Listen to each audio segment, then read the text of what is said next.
நண்பர்கள் அனைவருக்கும் அன்பார்ந்த வணக்கங்க. இன்றைய பதிவில் அதிக கறவைத்திறன் கொடுக்கக்கூடிய ஜெர்சி மற்றும் ஹச்சப் கிராஸில் 2 சினை மாடுகள் விற்பனைக்கு வந்திருக்குதுங்க. 2 மாடுகளுமே நல்ல தரமான மாடு, நல்ல பெருவெட்டான மாடு, நல்ல கறவைத்திறன் வாய்ந்த மாடுங்க. 2ஆம் ஈத்து மாடு 6 பல்லுன்னு சொல்லியிருக்காங்க. முதலாவது பார்க்கக்கூடிய இந்த செவல மர ஜெர்சி டைப்பு தான் 2ஆம் ஈத்து 6 பல்லுன்னு சொல்லியிருக்காங்க. 9 மாதம் சினையாக இருக்கக்கூடிய மாடு இன்னும் கண்ணு போடுறதுக்கு ஒரு 15 நாட்கள் பக்கம் பிடிக்கும். தலைப்பேர்லேயே ஒரு 12 லிட்டர் கறவை கொடுத்துருக்குது. இந்த இதில் ஒரு 5 லிட்டர் கறவை சொல்லிக் கொடுக்கலாம்னு சொல்லியிருக்காங்க. நம்ம இரண்டாவதாக பார்க்கக்கூடிய மாடு இது ஹச்சப் கிராஸு. இந்த மாடு 2ஆம் ஈத்து மாடு தான். பல் வந்து 6 பல்லுங்க. 9 மாதம் சினையாக இருக்கக்கூடிய மாடு இன்னும் கண்ணு போகிறக்கு ஒரு 15லேருந்து ஒரு 20 நாட்கள் பக்கம் பிடிக்கும். இந்த மாடு தலைப்பேர்லேயே ஒரு 18 லிட்டர் கறவை கொடுத்துருக்குதுங்க. இந்த ஈத்தில் 20-22 லிட்டர் கறவை கேரண்டி சொல்லியே கொடுக்கலாம். ரெண்டுமே நல்ல வெயிட் மாடு, நல்ல கனத்தில் உள்ள மாடு தான். நல்ல கறவை திறன் எதிர்பார்க்கலாம். திண்டுக்கல் மாவட்டத்திலேருந்து விற்பனைக்கு வந்திருக்குது. தமிழ்நாடு பூரா டிரான்ஸ்போர்ட் வசதி உண்டு.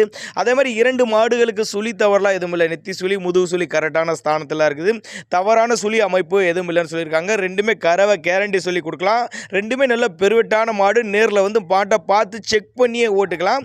அந்த அளவுக்கு மாடு நல்ல தரமான மாடு அப்படின்னு தான் நம்மளோட விற்பனை தெரிவிச்சிருக்கா.